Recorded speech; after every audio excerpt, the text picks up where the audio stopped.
રોજ લિંબાયત વિસ્તારમાં એક આલોક અગ્રવાલ નામના ઈસમની ચપ્પુના ઘણા બધા ઘા મારી ક્રૂરતાપૂર્વક હત્યા કરવામાં આવી હતી।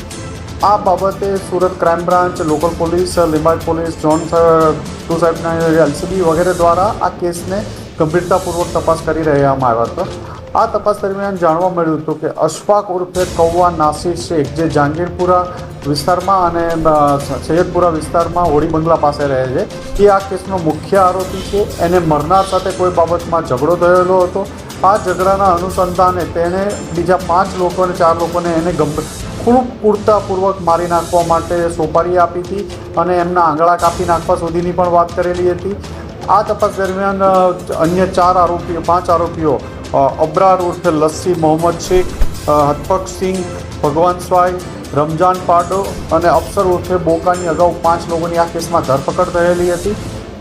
અને સુરત ક્રાઇમ બ્રાન્ચ દ્વારા આ કેસના મુખ્ય આરોપી અશફાક ઉર્ફે કૌવાની અલગ અલગ જગ્યાએ છેલ્લા 5-7 દિવસથી કન્ટિન્યુ તપાસ કરવામાં આવી હતી, જેમાં મહારાષ્ટ્રમાં માલેગાંવ, નંદુરબાર, ચીખલી, વલસાડ, નવસારી અલગ અલગ જગ્યાઓ પર સુરત ક્રાઇમ બ્રાન્ચના અલગ અલગ પોલીસ ઇન્સ્પેક્ટરોની ટીમ દ્વારા સતત આ બાબતે તપાસ કરવામાં આવી હતી।